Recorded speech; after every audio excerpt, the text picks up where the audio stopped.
भारत में जल संकट और उसके निदान को गहराई से समझने के लिए वर्तमान की 3 जल संबंधी समस्याओं पर बात करनी होगी। पहली बात, सभी आवश्यकताओं के लिए जल की मांग बढ़ रही है। इसका तात्पर्य है कि इस समय मध्यम स्तर की वर्षा जल संबंधी मांगों की पूर्ति के लिए व्यवस्था नहीं कर पा रही है। देश की सभी प्रमुख नदियों का पानी कम वर्षा वाले कालखंड में आवश्यकताओं को पूरा करने के लिए सीमा से अधिक आवंटित किया गया। भारत हाइड्रोलिक संरचनाओं की स्थापना भी नहीं कर सका, जिससे अधिक वर्षा वाले वर्षों में कम वर्षा या सूखे वाले वर्षों के लिए जल संचयन किया जाता है। दूसरी बात, केंद्र व राज्य स्तर पर समुचित योजनाओं की अनुपलब्धता से सामान्य वर्षा काल में भी नवीकरणीय भूजल नहीं रहा, जिसका प्रयोग सभी आवश्यकताओं में किया जा सकता है। हरित क्रांति के बाद स्थिति और खराब हुई है। बिजली पर किसानों को दी जा रही सब्सिडी ने अनावश्यक सिंचाई को बढ़ावा दिया है। भारत इस समय अमेरिका और चीन द्वारा संयुक्त रूप से प्रयोग किए जा रहे भूजल से भी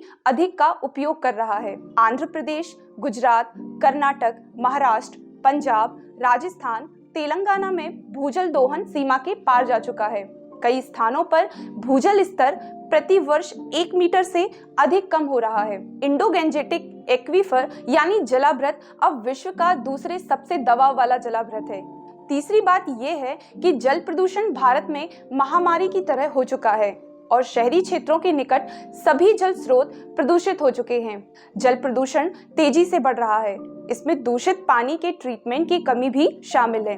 भारत के सामने जल संबंधी कई समस्याएं मुंह बाएं खड़ी हैं, लेकिन सही नीतियों व संस्थागत सुधारों से इन समस्याओं से पार पाया जा सकता है। हम स्थान की कमी के कारण केवल घरेलू जल प्रयोग समस्याओं और निदान की बात करेंगे। शहरी मामलों के मंत्रालय का आकलन है कि प्रतिदिन प्रत्येक नागरिक की पहुंच 130 लीटर पानी तक होनी चाहिए, लेकिन किसी राजनेता या जल विशेषज्ञ ने एक मूलभूत सवाल का जवाब देना तो दूर, प्रश्न ही नहीं किया कि आखिर 130 लीटर क्यों? स्वस्थ जीवन शैली के लिए प्रतिदिन प्रयोग के जल की मात्रा का निर्धारण तथ्यों के आधार पर होना चाहिए। दुखद है कि इस मुद्दे को समूचे भारतीय इतिहास में कभी पढ़ा या पढ़ाया ही नहीं गया। एशिया के एक अन्य देश सिंगापुर में इस मुद्दे पर 1960 से 1970 तक 10 वर्ष तक विमर्श और अध्ययन किया गया।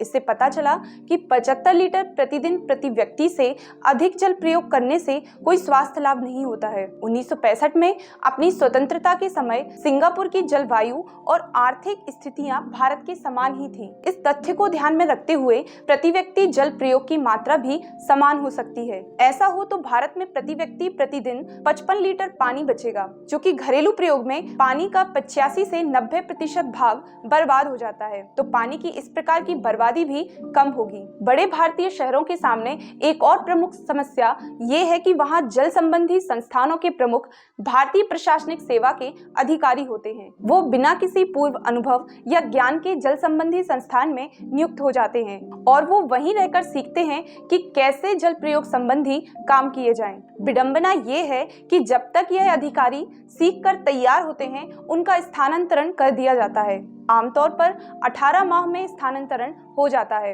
इसे बदलने की जरूरत है। भारत में सभी जल संबंधी संस्थाओं के प्रमुख के तौर पर सर्वश्रेष्ठ अधिकारियों का चयन होना चाहिए। उन्हें वार्षिक समीक्षा के आधार पर 3 वर्ष का शुरुआती कार्यकाल दिया जाना चाहिए। अगर इस सामान्य प्रक्रिया का पालन कर लिया जाए तो दिल्ली, मुंबई या चेन्नई की जल समस्याओं को वर्तमान में उपलब्ध वित्तीय संसाधनों से ही 60 से 70% तक समाप्त किया जा सकता है। जल संस्थाओं के प्रमुखों का कार्यकाल अगले 3 वर्ष तक बढ़ाया जा सकता है, यदि वो कार्यकुशलता के मापदंड पर खरे उतरें। आइए अब बात करते हैं हर घर नल से जल योजना पर। इस बात में कोई प्रश्न ही नहीं है कि ये योजना 40 वर्ष पहले ही आरंभ की जानी चाहिए थी। यह करोड़ों भारतीयों की जल समस्याओं का निस्तारण करेगी, लेकिन ये पर्याप्त नहीं है। इस योजना में 2 महत्वपूर्ण क्षेत्रों में संशोधन जरूरी है। पहला ये कि घर घर पानी पहुंचाना उतना कठिन या महंगा नहीं है जितना घरेलू उपयोग से बर्बाद होने वाले पानी का संकलन और ट्रीटमेंट, ताकि इसका पुनः प्रयोग किया जा सके और पीने योग्य भी बनाया जा सके। अभी तक वहां किसी प्रकार की समस्या इससे नहीं देखी गई है। इसी तरह सिंगापुर में ट्रीट किया गया बेकार पानी गुणवत्ता में नल के जल से बेहतर होता है। इसी कारण वहां ट्रीट किया हुआ पानी वेफर उद्योग में प्रयोग किया जाता है।